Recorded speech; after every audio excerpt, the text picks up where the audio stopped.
thank you for coming on to the show. Just wanted to start off for those that have no idea either who you are or the building that we're sitting in or why we're here talking today, even though they should have read the show intro. They would have known all that, but I feel like people skip that. It's like, I don't know what I'm listening to. For those people that didn't read the intro at all or didn't see any of the promotional material, who are you? What do you do? And what is this? I did give myself a little tour. What is this great building that we're sitting in? Okay. Well, we'll start with my name because that's the simplest thing. I always know that. It's Kristen Williams, and I'm actually a Doctor of American Studies. I was a college professor, but I'm from Rhode Island. I had heard of Riverzedge Arts when I was doing my dissertation about Rhode Island and economic development, because it is a textile town here, Woonsocket, and Riverzedge is very much tied to that history. So it didn't really surprise me that when they posted the job and I had finished working in international education, I thought, well, yeah, this does feel like the absolute right thing, and it was pretty fun to come back here and to take the gig and work in a city that, quite frankly, has always been very inspirational to me and where I had a lot of friends growing up. So that was really awesome. So that's kind of my little path. But I'm here at Riverzedge Arts, and we're sitting in a very old building. It's called the Second Avenue School. I kind of love that the building is so historic that you can go anywhere in Woonsocket or probably even Burrillville or Smithfield and say, oh, the Second Avenue School in the Fairmount. And they actually know that. That still means something to people. And that means something for a couple of reasons. One, it's a very old school. It's a small school that was meant to be like K through 3 back when schools still worked like that, when they did K through 3 and 3 through 6. The school was still functioning really up until I want to say 2007 or 2010, something like that. So I didn't know it was like that recent. Oh yeah, it was really recent.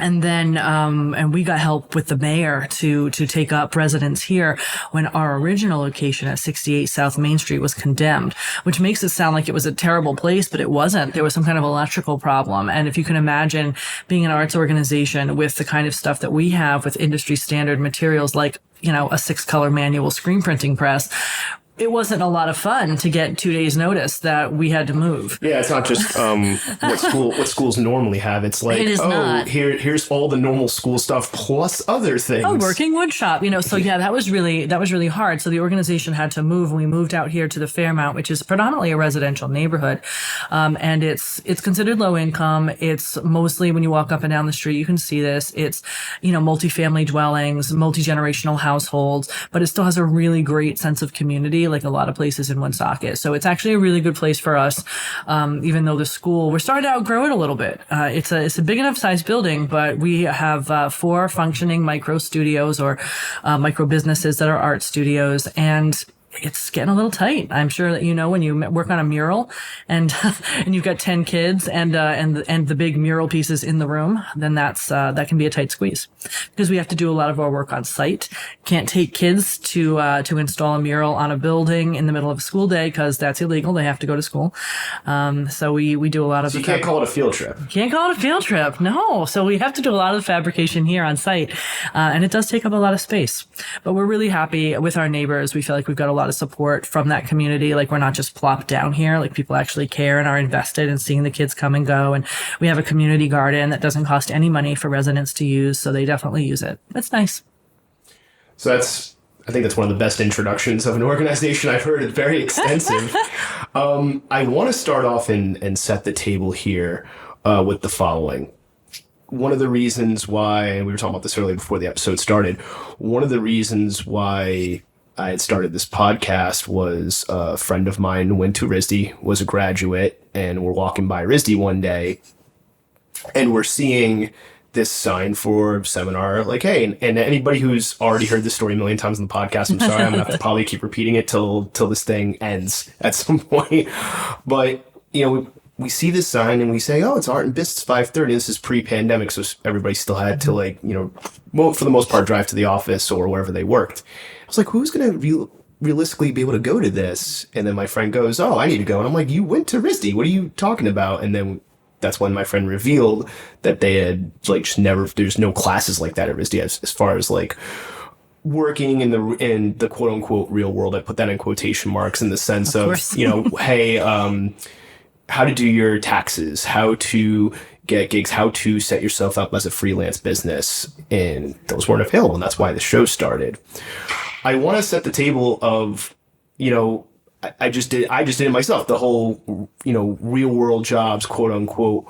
Why do you think that there's a perception in the public, and I'm just going to say American public because Sure. I do not have enough knowledge to speak on how it's viewed internationally, but at least the American public, there seems to be this kind of view that being in the arts is not a real job. Like, that's a thing you do, and like, they don't value the art that's coming out. But also, even though a lot of people don't consider it a real job, within art, you can apply those skills to things like designing or building a house, or designing and building infrastructure, or building things like cars. Like, you need designers and people to figure that stuff out, or even designing the visual systems that are used to interact with things at like a power plant. Like, there's things like CAD drawings of things. I have an uncle who works as an engineer for the electric company, and he had to hire somebody who really knew how to draw CAD. Like, that's still art. It's maybe not what people think, but it's still art. So why do you think that is? With your experience background, why do you think that that's a thing?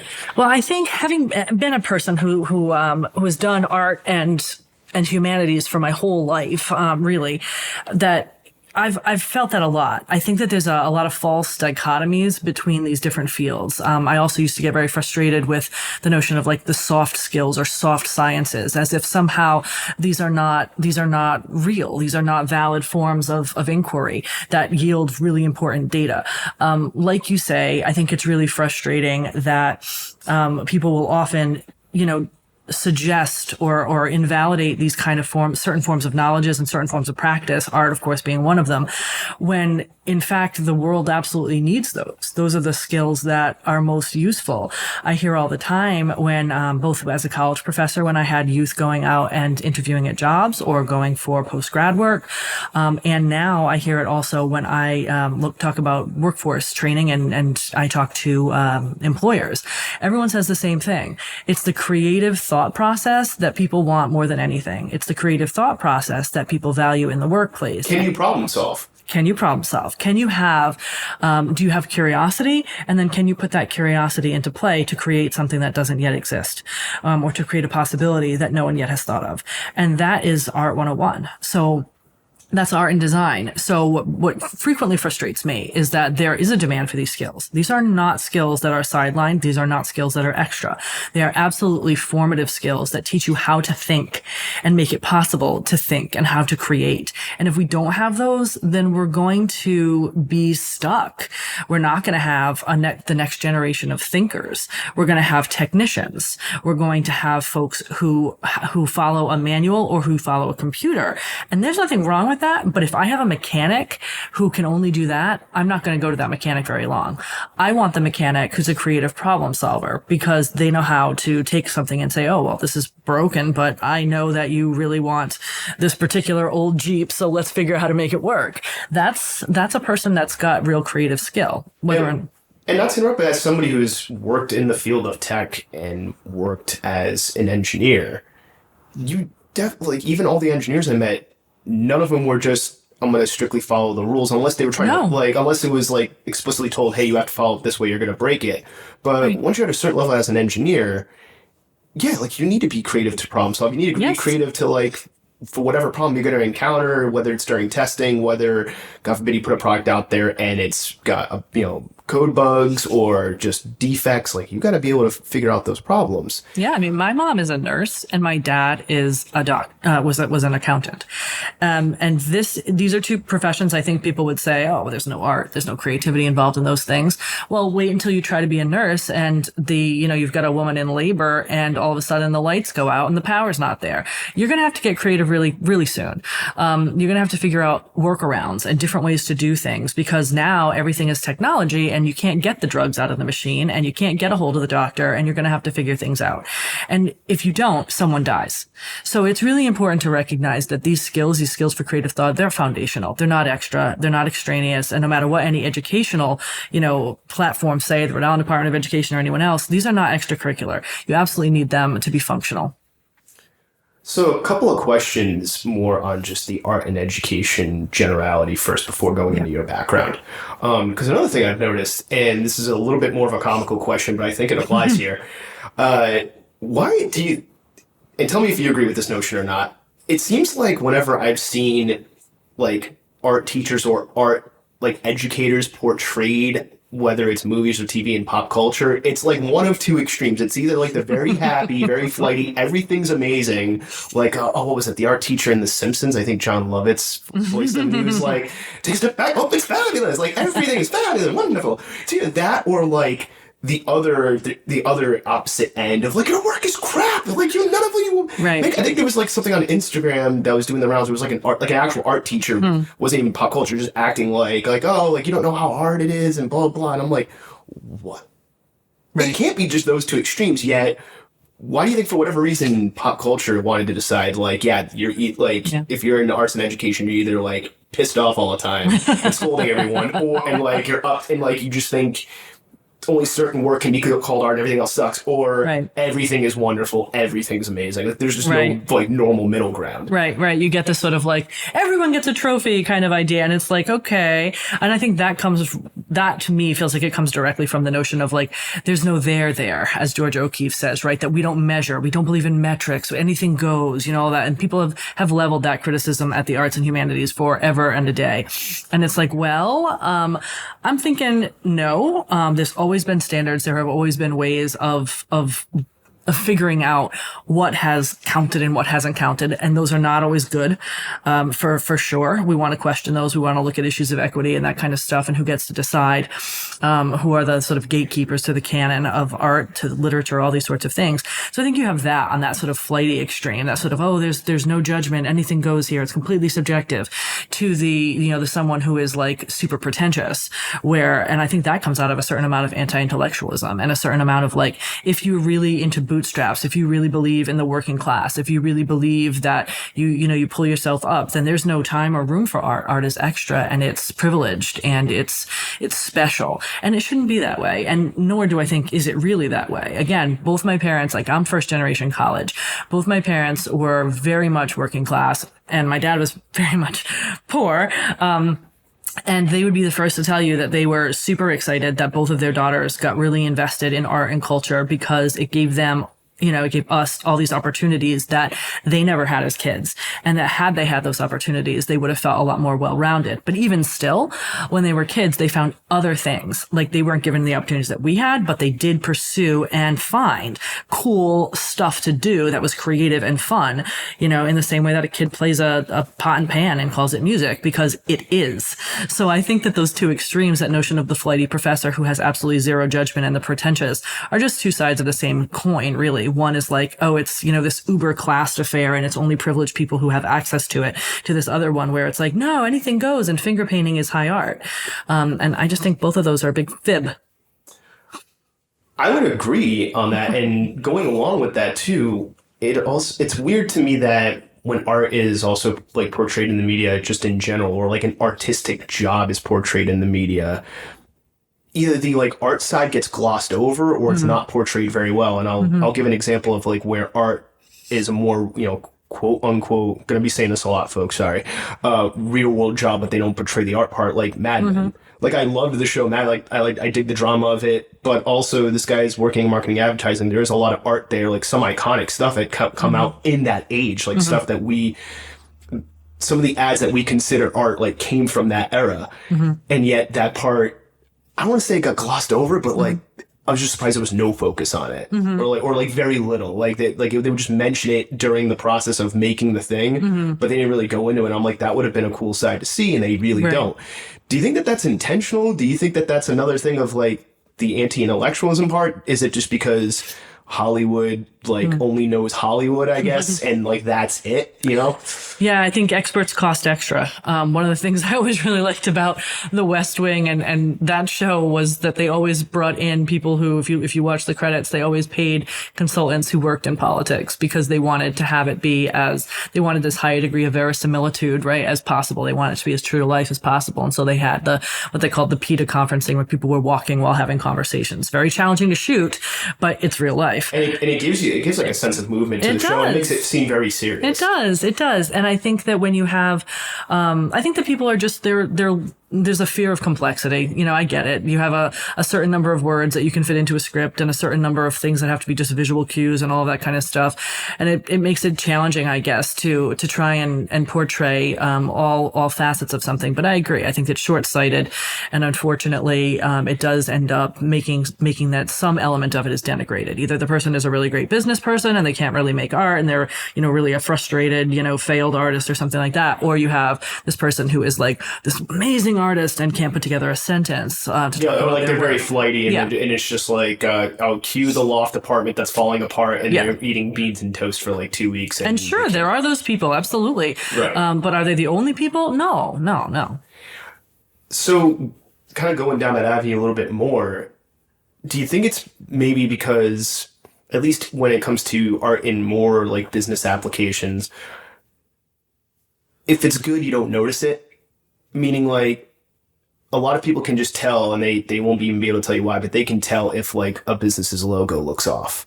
Or, you know what I mean? Mm-hmm. Or if like the type under the logo is off, right? Right. They can look at an ad, like a print ad on a subway and be like, something's off. I don't know what's off about it, but I know something's off, right? So they'll notice when art is bad, but then when it's good, nobody's like, oh, that ad for that hospital is awesome. Right? Yeah.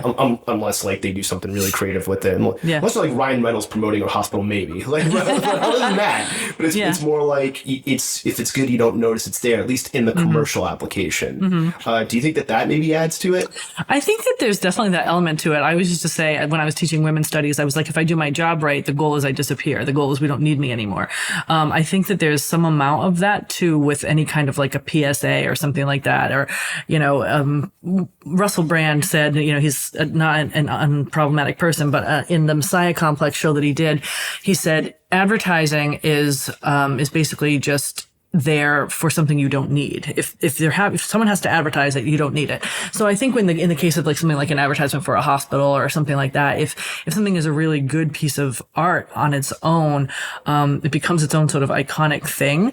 And I think that's kind of awesome. Like to me, the Campbell suit cam, right? Even before Andy Warhol does stuff to it, it's just, it's iconic. Even now, I'm like, why would you want any other suit besides Campbell's? It's got the little gold coin but now Andy Warhol has made it a totally different thing.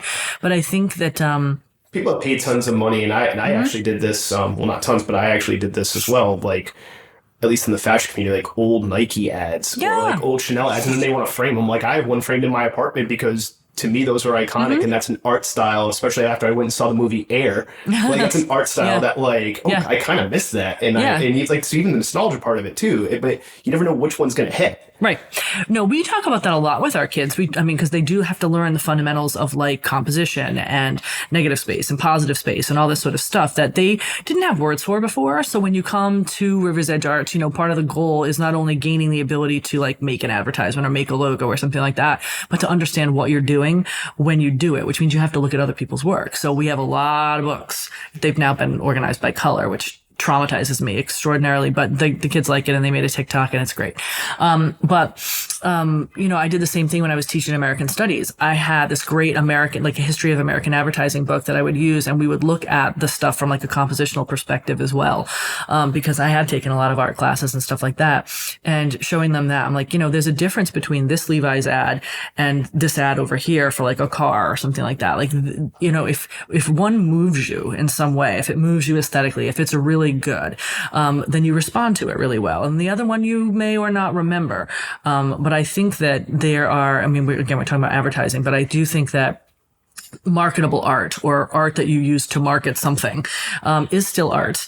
Some of my favorite stuff does fit that bill. And when our kids are doing client-based work for someone who's paying for a product, that's something that they have to look at. They have to look at the sort of goals of it and the business end of it, but they also, and ask themselves, you know, is this achieving the goal that the client has? But they also want to render it as a piece of art. They've already studied stuff, that came before them, like a Nike Air, you know, ad or something like that. In fact, they do a lot with sneakers because the kids love sneakers. You know, to look at those things and analyze them and figure out out like what they want to do with their work, because they don't expect the client to know. The client doesn't know. It's not the client's job to know. The client's job is to be like, I want like people to feel like this, or I want to sell 1 million units because, of the color or something like that. And it's the kid's job, as we teach them, they have to sort of figure out what it is the client wants and create a product based on that, even though the client maybe can't tell you. So you have two jobs. You have to create some really cool art, and you have to make it answerable for some, marketing goals. Utilitarian.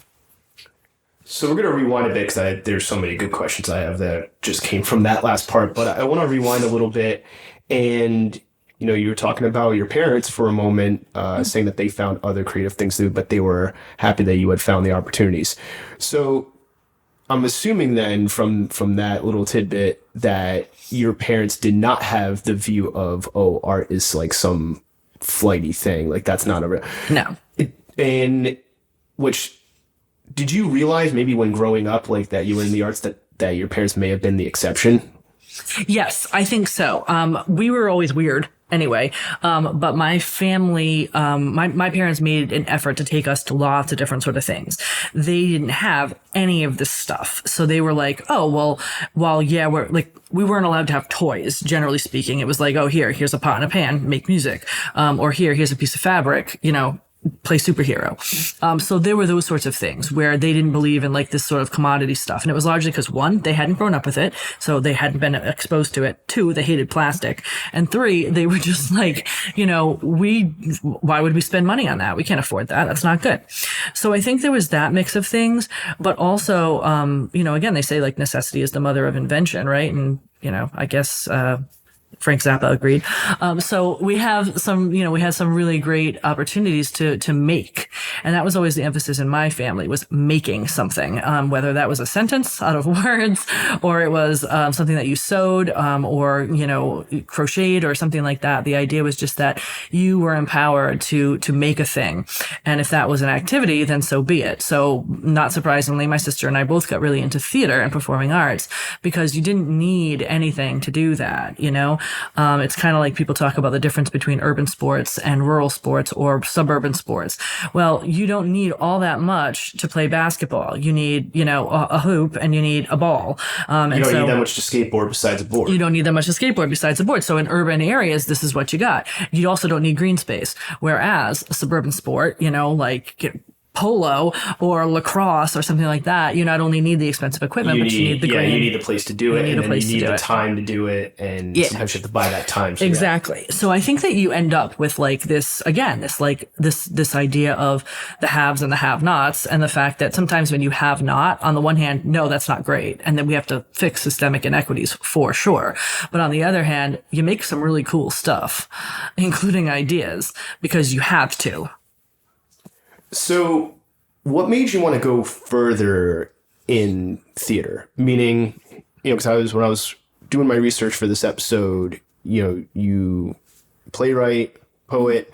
Sometimes people, when they start getting into the arts, it kind of stops when they get to the college level. Sometimes they get to the college level and they can major in art and it stops there.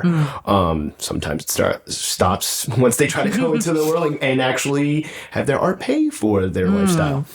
So was it more like growing up with it, you just really fell in love with it at an early age and you wanted to keep doing it? Were you doing it like all the time throughout high school and you were like, this is, was there a moment or moments where you were like, this is the thing I want to do? Yes, for sure. Although since then I have definitely figured out how to morph it into all the different parts of my life. Like that was going to be my other question. Exactly.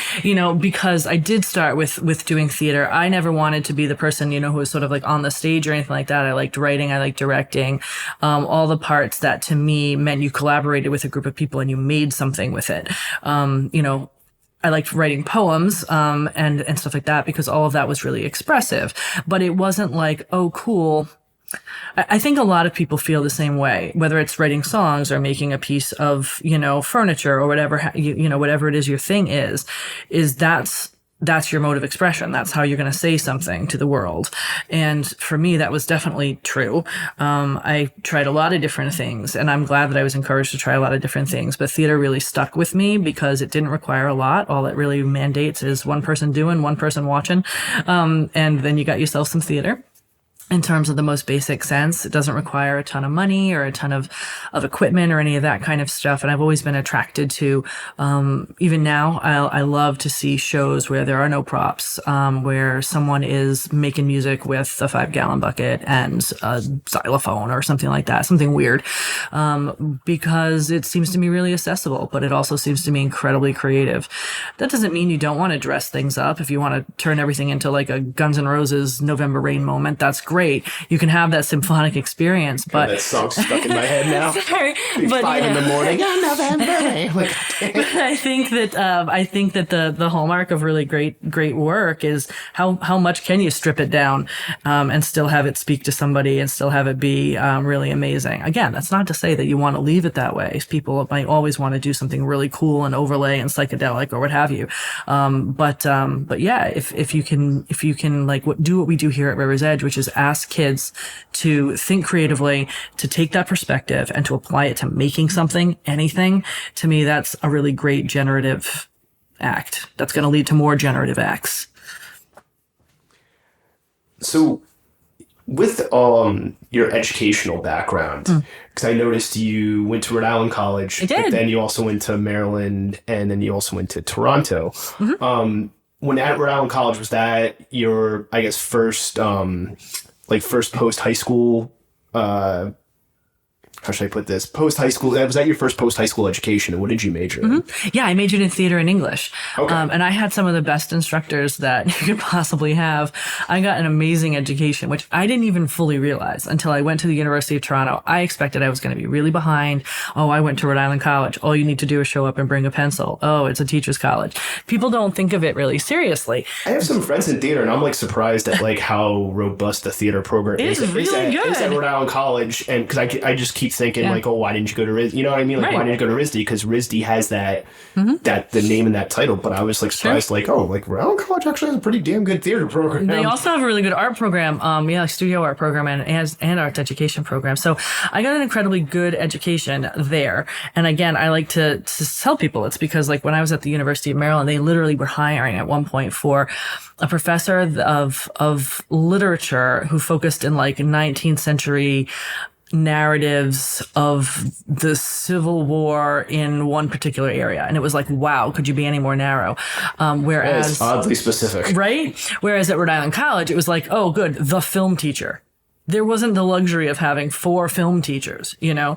Is it the film teacher that specializes in like 1930s noir? Like, Right. No, I just specialize in everything, buddy. No, Like, she's doing everything. Yeah. Exactly. And, you know, and that's the thing. So that person had to be really well read, and they were really supportive of the different students and of getting us resources. If it was the first place too that I went it was my first educational experience where I heard a professor say, I don't know, where a teacher said, I don't know, let's find out. Whereas I hated all education up through high school because it just felt so codified and regimented and not at all about imparting actual like ideas or encouraging ideas so much as it was about just like shoving content at you. And so to get to just to get the test taken and just to get the test done. scores up to get the funding, and then that's it. Yeah, exactly. Whereas like when I went to college, it was like, wow, we have the freedom of thought, which was awesome. So speaking of that freedom, you know, you go to Rhode Island College, but then what led you to Maryland and Toronto, and why not just stick strictly in the realm of theater? Right? Like, you have the theater and the playwright thing, like, and then even with the poetry, that makes sense. But you decided to also, you know, pick up another skill or another trade or another thing you wanted to do as well. And was there a particular moment? Was there a necessity? Or what led to that kind of like, oh, I'm going to actually do multiple things rather than just specializing in the one thing? Sure. I mean, to be completely honest, I got really disappointed in a number of theater projects that I worked on, as well as trying to be like a working director, and having to, there's an emphasis on like, you kind of have to take anything that someone offers you. Like that's what you're supposed to do to get your chops. And I was like, well, no, no, I'm not going to be an assistant director on a really sexist production of like The Taming of the Shrew, because that doesn't interest me and that doesn't fit with my politics. So I wasn't going to do that. And I think there are a lot of people who feel the same way and, who are like, no, I am really dedicated to making a certain type of art, but I don't want to do it under any circumstances. There are certain goals and values and ideas that I have that I want to perpetuate and support, and these are not among them. So I knew I wouldn't do just sort of any work. So I got really, so my sister and my best friend, who was a lighting designer at the time, we started a theater company and we did some independent stuff, and all the, we had the happy moment where we were pretty well supported. And so we could donate the proceeds to like the Rhode Island Coalition Against Domestic Violence. That was awesome. And I loved that model, but there was no way it was going to be, financially sustainable or anything. And then a couple of my friends went to New York and just had really, really bad experiences of a similar ilk. And so I just got really disgusted with the whole thing and was like, well, screw it. I'm going to find a different way to do these same things that I like. And so that's kind of what I did. I left it for a while. I went and did a 1-year European master's degree in English and critical theory, in Toronto. And then I actually went and did, I was accepted for performance studies at Maryland, but I ended up changing it, to American studies so that I could basically study the same kind of thing, but wouldn't have to teach history of theater. So I would literally do like, I did study like political performance and the way that people, sort of, perform and do not so much performing at Richard Schechner, who's a theater practitioner and a director, says there's a difference between is theater and as theater. And I became very much interested in real life performance, which is as theater. So viewing our conversation right now as a form of theater, as opposed to I put on a costume and read a soliloquy or something like that. So I became really interested in that. And, that, has very, very strong ties to like the quote unquote real world that we keep referencing. So what led you to, because this is like a common thing with, I think, people when they start getting out of their, post-high school education. Some people want to keep furthering it and they want to become experts in their field. And then some people like, I just want to go out there and start making some money and start earning some money. And they're, both sides of it are valid. I get both views. What made you want to keep furthering your education? Then what made you want to go on to the professor side of things? Because I think that part's interesting too. Yeah, I mean, not everyone's going to relate to this, but I'm an intellectual. I'm a straight up geek. I'm an autodidact. I love to read. I love to teach myself stuff. I love to be taught by other people. I could sit and listen to an arborist talk for 3 hours. In fact, I did when I just wanted to buy a tree for my backyard, but he was super into it and he was clearly very knowledgeable. So I'm like, go ahead, learn me. Because that's fascinating to listen to someone who's passionate about what they do and have them, impart some information to you. So, that said, I really always liked the idea of just learning more and figuring out how I could be involved in the process of education throughout my whole life. Like I want to be a lifelong learner. And that, that kind of meant in some ways like, do I want to remain a student or do I want to be a student who becomes a teacher? And then that to me also seems like a false dichotomy, because if you're teaching, kids, they have their own thoughts and ideas, and you already know what you went there to study. You're already, now you're there to impart this to others. So why would you just do it from your perspective? So you're always learning as a teacher too. And so that's why I really got into teaching. Was because it allowed me to keep learning without still being a student. Because how long can you be a student, really? How many degrees can you get? I think it's just till the money runs out. But there you go. There you go. And so for me, it's like every other art project. It's just like, when is it done? When the budget is done. Yeah, when the budget's up. That's when it's done. Yeah, and it was like, if I keep working with young people, then I get to keep relevant and get to keep learning what's going on in the world, and a bunch of different perspectives. Whereas if not, it would have gotten stagnant. So this leads me to 2 questions. I didn't have them prepared, but I thought it'd be a good way to tie some of the previous statements. One is, this is something I've noticed, and I'm going to ask go a little further into this later. Why is it that it seems like technical people have either some, at least from the ones I've always met, and actually one of the previous guests on the show, Paige Huggin, who's an artist, they were saying how like they work in IT, and I've noticed like people who work in IT like do artistic stuff, and what is it about tech that it attracts like engineers, but then the engineers like, yeah, I play in a band like every other week, or like, I study like classical music and I played like the violin for years, more so than like other fields of industry. It's just very odd to me. I don't know if you've noticed that same pattern. I have. Our IT guy is trained as a studio artist. There you go. Okay, so then He's an illustrator. So there's a thing. Okay, yeah, that's the thing. No, honestly, I think it's because again, to me it speaks to the fact that if you do IT, first of all, they want to make money. Who are we kidding? If you have a set of skills and you can go and make money with it, please do. You know what I mean? I know so many people who are web developers who were artists, or who continue to be artists, but who are web developers to pay the bills. Cool, wonderful. But I think it speaks to where we started, which is that people who have this set of skills, who are artists, who are creatives, are able to they are facile with a lot of different things. Many of them considered to be highly valuable, insofar as like remunerating very well, within our contemporary culture. So IT is one of those things where I think it takes a certain type of brain. You have to be willing to ask certain questions. Now, of course, I hate all forms of science and math. However, that I hated math in school, and I somehow got into I don't know how I pulled that one off. So who knows? But I mean, but again, these are forms of creative thought. Anyone who thinks that math is a stagnant thing, I'm like, what? Who knows? Tomorrow they could decide 2 + 2 does not equal 4, and we all got to start again. I mean, how many times have like certain theories that were known to be true, all of a sudden they're not true anymore? Or they discover some new thing, and they're like, well, everything we've known up until this point is now not. No, it's living and breathing. I've always been fascinated. There's an Apple TV show that's just come out now, Lessons in Chemistry. It's based on a novel. And when I first read the novel, which came out in 2022, I thought it was fascinating. It's about a chemist. I give no craps about chemistry. However, it was fascinating to read how this person's brain worked. And, there's a creativity in that. And there is, a visual element to it as well, making, these sort of like drawing bonds between atoms and particles and all things I'm sure I'm referring incorrectly to on a board is itself quite beautiful. Seeing a really long mathematical problem worked out is quite beautiful. There is an elegance to it. There is a way of ordering the universe. Art is just a different way of ordering the universe. There's another thing, too, that I noticed when I was doing the research for this episode, and that you were very involved in the local punk rock scene. Yes. And I want to preface the question that I'm about to ask with the following.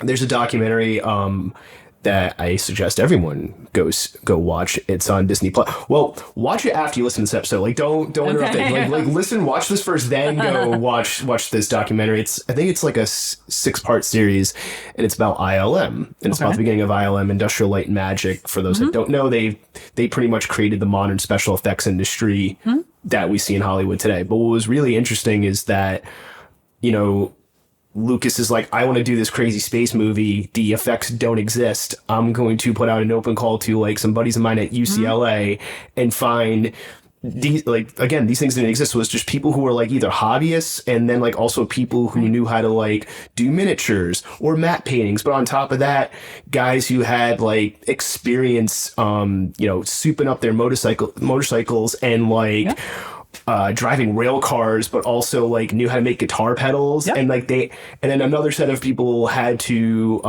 build the actual computers, and this is before motherboards, so they had to like know how to custom solder chips to make a special camera that like all this crazy different talents that came in, and how they were in like a warehouse that was like over 100 degrees, and like people were coming in barefoot, and they would cool off by like I think somebody bought like an airplane, like one of those like airplane chutes where like if they emergency land it inflates, so they turn that into like a giant slip and slide again, like the problem solving thing. Right. But there's something so punk rock about that, that's just kind of like, all right, we're gonna think like we have this insurmountable problem. Yeah. We're gonna get a bunch of weirdos together, and like you have to be weird to make this work, and somehow did it with like again, necessity and not having a budget. Exactly.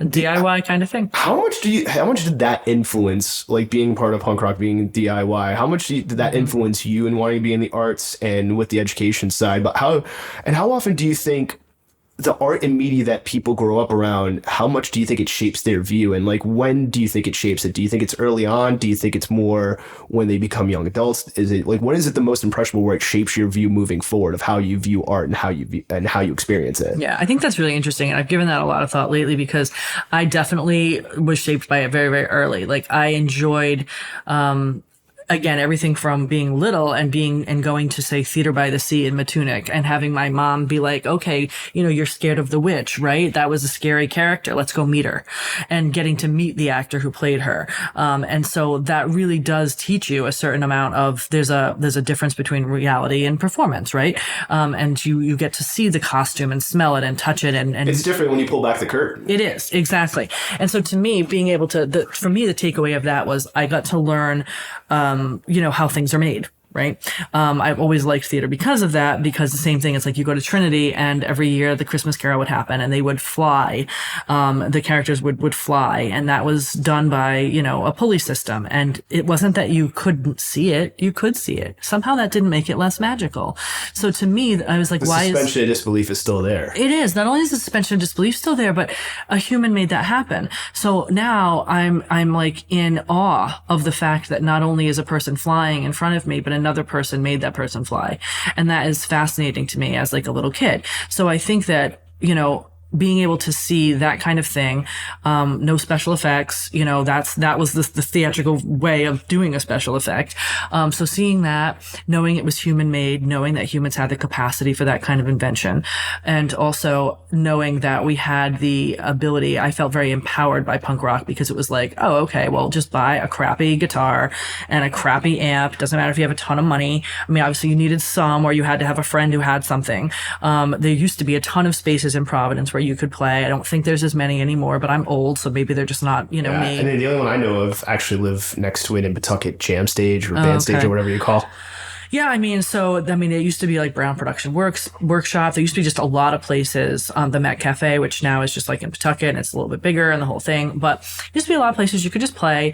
My friend who was like 17 or 18 organized shows. So that was something a teenager could do. I mean, he couldn't vote, but he could like control music that people heard, and that shaped their consciousness. That's pretty awesome. That's pretty punk rock. And the notion that, you're making zines, now kids make websites and TikToks. That to me is amazing. It's the democratization of media and technology, and it's the way that, not that it doesn't have its problems, it sure does, but it's still, it's telling someone, wow, you can't vote, you have a lot of restrictions based on the things you can have an impact on in your society, but this you can do. You can make culture, you can create art, and you can share it with people. That's awesome.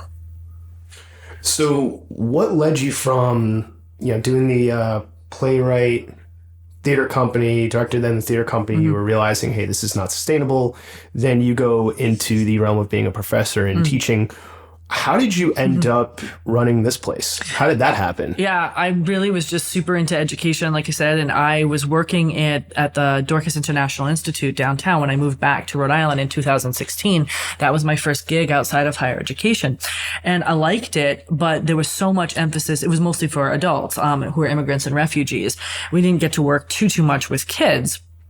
And I found that frustrating because I always really enjoyed working with teenagers. Back when I was in graduate school, I happened to work as a graduate assistant running an arts program for summers, where kids who were juniors and seniors from high school would come and they would be part of this program.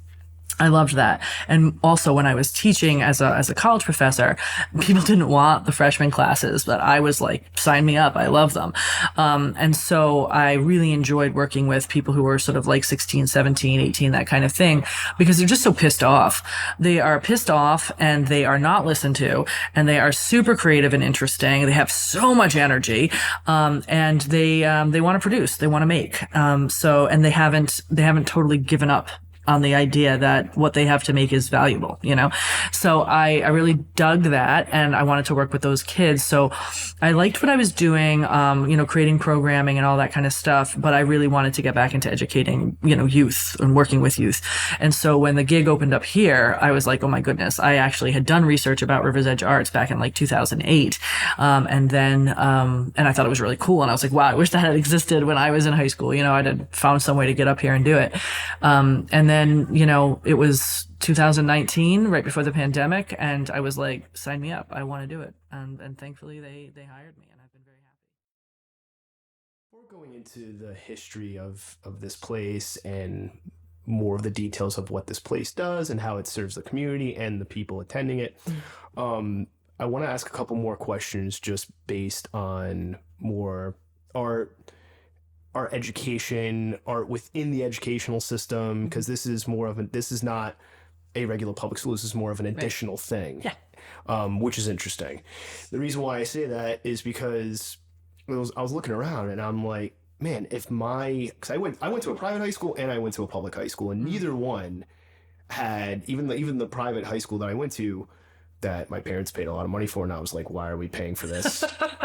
I was like, it's pretty bad when the 16-year-old is like, we are not getting what we paid for. That's pretty, like, I literally had that conversation with my parents. I'm like, oh, why are we paying? Like, why? I'm like, this is like, you are not getting your money's worth here. I don't know what to tell you, but that is, like, put the money towards my college. That's way better investment than whatever the heck we're doing.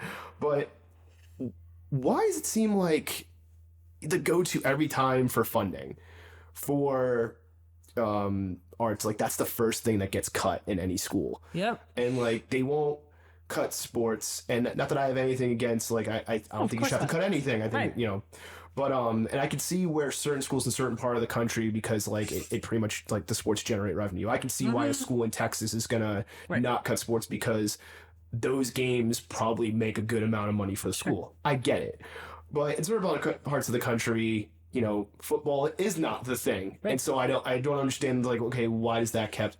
But yeah, why is it that arts is like, why do you think it's the first thing to go? They're like, oh, we gotta get rid of it. All right, we're gonna get rid of that. Or if they don't get rid of it, they kind of just like, it's like, oh, we have some extra money in the budget. Like, cool. Like, here's one new computer for the art room. Right. Yeah. I mean, again, I think it speaks to like where we sort of started off. There's just, it's undervalued, and people don't see, like, there's no sort of a metric attached to, skills that are associated with the arts that allow anyone to measure how well it's been, attained. And so we're doing this right now because we're working on evaluation here at Riverzedge Arts. And we have a couple of different areas for which we evaluate. We want, because we're workforce development, we want the kids to have professionalization. We want them to have develop professional skills. We want them to be well as teenagers, and so developing social emotional skills. But that third piece, and this is where we really, it's most important to us, is acquisition of industry standard skills that are then transferable to other disciplines. And to me, that's it. That's the holy grail of education, is when you can take something and you learn it in a context, but then you can transfer it to another context, with facility. And I think that people don't realize, because they're not creative thinkers. I think administrators don't often realize that when you have artistic skills, that you can transpose them to be very functional to other places. I always joke, because when I was doing theater, I would have to do what turned out to be math permutations. I was directing, and I was doing some restoration drama, and I had to figure out, how am I going to maximize my use of time, and only have the actors who need to be here during the scenes that they need to be here, and have them grouped so that they're not here from 11 to 11:15 and then 1 to 1:30. That's inconvenient. They can't have a life. I was doing mathematical permutations. I hate math. If you'd asked me if I was doing math, I'd have said no, but it turned out, yes, in fact, I was, to try and figure out what the best way to do this artistic process was. To me, that meant that I learned it in a non-traditional way. And I always have been able to continue to use it in the same way that I learned algebra by doing grading for my kids when I was a college professor. I didn't learn it in high school very well. So applied learning works. Applied learning works. And when you do arts and you build a boat, or if you're a crafts person or something like that, or you're playing with vectors in Photoshop, you're doing math, you're doing science, but you're doing it in a way that makes sense to you and that speaks to you and that you're interested in. How can that possibly be wrong? But people don't want to do it. They think that's applied learning. I was told point blank by an educator, K through 12 teacher, applied learning is for kids with low aptitude. Which makes zero sense. It makes zero sense. Applied learning is proven in peer-reviewed articles to be better for everyone of every aptitude. Not to interrupt your train of thought here, but it perfectly leads into another question I have, and I'll give you the example, and this is just even outside of art, this is just in general, which I always found really odd. So I was in high school, and I went to a private high school, and then I went into a public high school, and at the public high school there were two sets of people or classes, which already was kind of weird. There was the college prep kids, which I was part of, and I don't know if they still name it this way or whatever, and then there were they call it the business skills class kids. And looking back, because I had a buddy of mine at the time who was in the business skills. So like I was doing all the college prep stuff, and I had some courses that I thought were useless. Like for example, my cousin, her daughter goes to like a very, very expensive private school, and she's learning Latin. And I looked at her and I'm like, do you please tell me you think it's stupid that you're learning Latin? And my cousin's like, why? I'm like, who the hell speaks? Like, when is she going to use that? And like, even she had to be like, yeah, it's pretty damn stupid. Like, she agreed with me, thank God. But I'm like, you're paying how much money? And you're learning Latin. Meanwhile, and so the reason why I say that is because I'm learning all this stuff that I'm kind of like, this is like, when am I ever going to use this? And then my buddy is learning things like how to balance a checkbook. Right. And there's more emphasis on like, you know, like here's how to cook, like here's how to do this. Yeah. And then you got to go to businesses and like be at the business. Right. And I'm like, I would have much rather, like I didn't even get the choice. I couldn't even be, like even if I wanted to, even if I like, got my parents to like sign something saying like, no, we want our kid. They're like, no, that's not how you, that makes zero sense to me. And there was this kind of, it was like a weird stigma, like it wasn't said out loud, but it was just heavily implied, like the kids who are doing the life skill stuff that's actually going to benefit any kid or any adult more are seen as less than like when it comes to intelligence versus the college prep kids who we're not teaching them anything practical and they're the smart ones. I'm like, that makes absolutely no sense. Right. Which also means that you then churn out a whole bunch of people who are placed disproportionately into positions of leadership and administration who have zero idea what it is to do something boots on the ground. Yeah. That's not good. And why do you think that, like, why does it seem like that, like the practical stuff, like how to balance checkbook, how to look at finance, even just basically just like, what is a 401k? Like things I really, like my friend got, and he was considered like in the not so smart classes, quote unquote, you know what I mean? And I'm in the college prep and I'm not learning any of this. Why is it set up that? Like, what is the thought process behind that? Because I'm just interested as somebody from education, like, is there a reasoning behind it? Is it a snafu? Is it a problem? Is it a archaic way of thinking? Sure. Well, let's be clear. I have a degree, I have a PhD, not a doctor of education. And so I'm sure my answer is going to differ from someone who is in administration in a public school. Fair enough, yeah. But I think that where that sort of short-sightedness comes from is the fact that, one, again, people are not interested in they're not interested in the idea that you can learn by doing. There's this notion of, again, the experiential as, like you say, less, in the same way that people would say, like, oh, it's better to go to college than go into the trades. Well, why? Right now, we're all facing this cataclysmic realization that going to college, if you don't really need to, or if you don't even want to, or if you don't know what you're going to do with it, or you don't know why you want to go, going to college is going to yield a whole lot of student debt, whereas going into a trade means you're always going to have a job because people always will need you. And it also leads to immediate payment that you can use to support a family, including yourself, and potentially also to get someone else to pay for your education later on. So I think that but I still think there's a privileging of, like, I was the same. I was funneled into all the college prep classes and all that kind of stuff. And no one ever wanted to, all of the making education and the applied learning I got came from very supportive families who had that growing up. I don't think there is one right path for any youth. And I think that it's really important that every kid gets an IEP, an individualized learning plan, because they have an education plan. That's usually only associated with kids who are quote unquote special needs or extremely gifted. It's like either extreme. It's either special needs or they're extremely gifted. And I'm like, but that's the thing. As we, one of the things we do is a lot of professional development here at Riverzedge to understand the sort of mental development of kids that we're working with. And we know that a kid's brain is not fully developed until age 27. Well, this is really fascinating. Now take a kid's brain on trauma, a kid who's experienced generational poverty, violence, any of these things. Their brains actually are in really negative shape and not necessarily able to obtain certain amounts of knowledge or retain certain amounts of knowledge, right? And so to me, that's a different functioning. It doesn't mean that they have it doesn't mean they have a learning difficulty. It means that they have had adverse childhood experiences, which means that they're going to need a specific form of teaching. When I was also, teaching as a college professor, I used to have different types of assignments. One that was based on interviews and, sort of oral histories and stuff like that. Another that was largely based on research. The kid who does really good on one of those is most likely not going to do really well on the second one because they're different types of learning skills and they draw on different learning styles. So make them the same, make them worth the same amount and give the kid who's best at oral stuff a fighting chance. Because if you base everything in the technology of text, that kid is screwed. And I feel like we set up kids the same way now in the education system. It's like, hey, you guys are going to have all the experiential. You guys are going to have all of the book learning. Go. Yeah, it's very all or nothing, which It really is. really makes no sense to me either. Especially because someone like me who had trouble with math and science learned very well when I could learn experientially in math and science and did great with text. But someone who has trouble with text might do really well with an experiential approach to it. Going along with that too, another thing I've noticed is why isn't it that, and some of these arguments can be like, well, it's funding in public education, and I'm fully aware of that. Sure. But then also, why is there not more integration? And what I mean is, like, let's say a high school was putting on a play. Wouldn't it make sense for like the kids in woodshop who are not necessarily in the drama club or taking drama classes make the set? Like, hey, woodshop kids, we're gonna learn how to build a set today. Yes.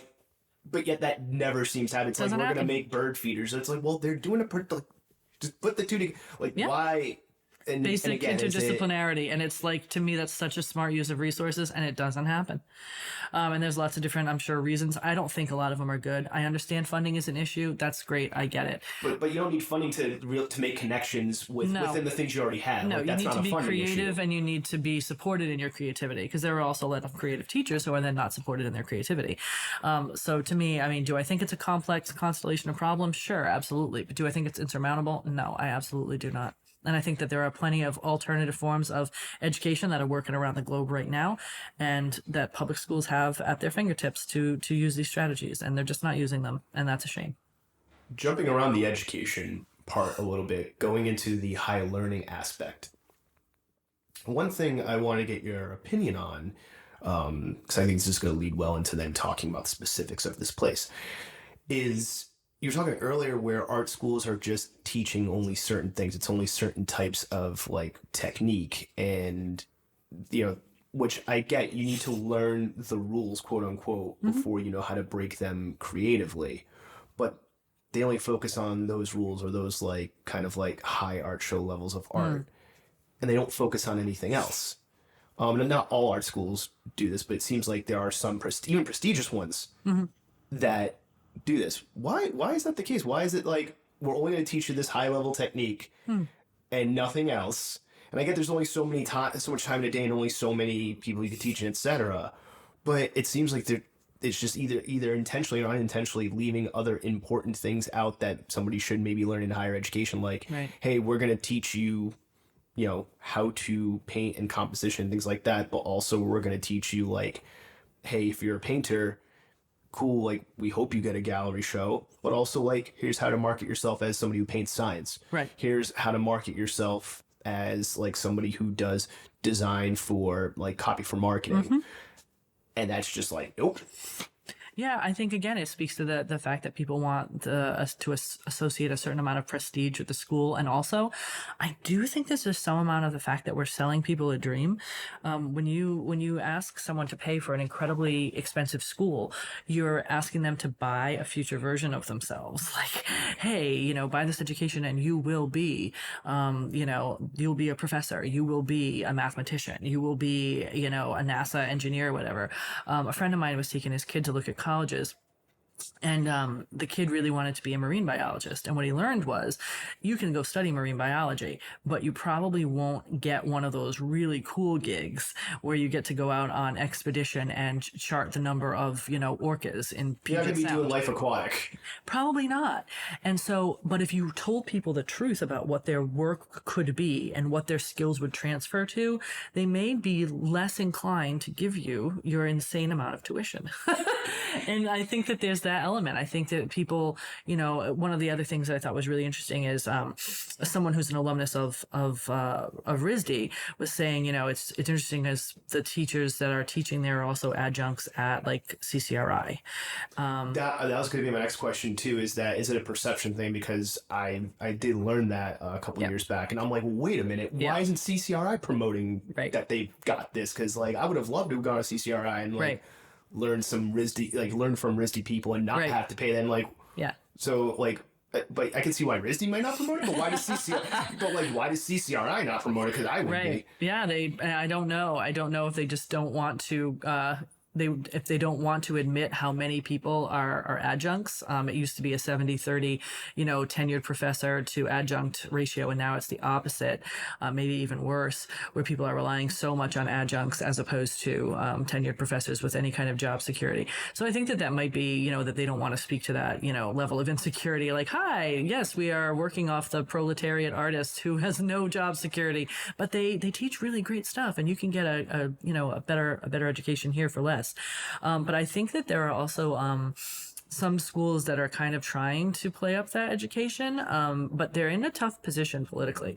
Rick was left out of that college compact that, the first 2 years free or whatever it was, because CCRI is doing that. You can go to CCRI for free, and then transfer. But if you've been through the transfer process, that's really, really painful. And I would love to see kids be able to, if they wanted to go to Rick or if they wanted to go to a four-year institution, just be able to start at that four-year institution rather than transfer and end up not being able to transfer some of their credits and end up having to pay anyway later on, for things that didn't transfer. So I think there's the issue of of education as, itself a form of product, right? We're going to sell you this product. You go to RISD, you get a RISD education. You live on the highly cultured Upper East Side, of Providence. You hobnob with. As somebody who used to live right on Thayer Street, it's not as prestigious as you think. No, of course it's not. Thayer Street is basically turned into a outdoor mall food court. It is a mall food at court this now, point. yes. And there's nice buildings, but as far as this is great place of culture, I'm there's actually not that many places to hang out. I ended up going to the west side of Providence. Funny enough, West Side is now the place for it. Absolutely. But yeah, it's to me, it's that. It's selling someone a bill of goods and saying, when you walk through these gates at Brown University, you're getting this particular kind of education. You're becoming this kind of person. Speaking of marketing, just because I don't want to forget this question, why is it that some forms of art are seen as prestigious, almost, right? Right. And there is almost an air of aristocracy to it, an air of luxury to it, and there's some gatekeeping. Yet other things that other forms of art might be similar are seen as lowbrow. And I'll give an example, and I think it's and a friend of mine made this argument, and I never thought about it like that before. I was like, God, it's really interesting. He made the argument that pro wrestling should be seen as live, legitimate theater because that's a fair point. Because he's what essentially they are performing in front of a huge crowd. They have to know how to project. They have to know how to act. They have to use their voice. They have to tell a story sometimes with their physicality in the ring. They have to keep up a suspension of disbelief even when they're outside of the performance, which is most performers don't have to keep that up. Right. And back in the day, they really had to keep it up. Some people almost died or have died because of it to protect the business, quote unquote. Sure, yeah, absolutely. He's why that's not considered a high level of performance art. I could see someone making that argument back in the 70s because it was in smoky pool halls and church basements. But he's the minute WWF or not WWE were doing WrestleManias in Madison Square Garden and it was pay-per-view and then they started doing cable television. He's how is this not seen in the same vein as either theater performance art or film and movies, he's but it's not. Why do you think that? Why is it some forms of art, even within the art world, oh, this is prestigious, this is but then this other thing is no, this is lowbrow, this is not. Well, it's funny that you say that because I actually was a pro wrestling fan when I was a little girl. I thought Hulk Hogan was just the greatest thing, and I was genuinely concerned about him taking on Andre the Giant. And I wrote him little letters Hulk, please don't do it, in third grade. But see, that's art. It got you to believe. It got grown adults to believe, and now not so much anymore because that veil is shifted, but still. Yeah, absolutely. Even when I realized that it was, quote unquote fake, the fact is that they're very talented people.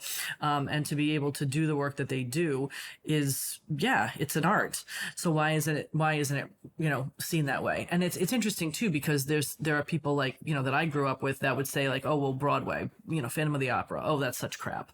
That's such trash. Les Mis, let's mock that. It's crap. It's so lowbrow. Just because something's mainstream mainstream and popular doesn't mean it's necessarily the quality is bad or good. It just means it's mainstream and popular. It just means it's mainstream and popular. Exactly. Yeah, I think that again, there's this sort of like, well, first there's the feminized kind of thing of art, right? Like art is for girls, and theater especially. Theater is for girls. Theater is for girls and homosexuals. So certainly we're not going to talk about, this hyper masculine, WWF performer, Hulk Hogan or Bret the Hitman Hart or Roddy Piper, despite the fact that he's wearing a kilt, they're not going to talk about them in any way as a feminized thing. And it's like, well, they're wearing like the Hitman is wearing a pink leotard with a heart hearts all on over it. Yeah.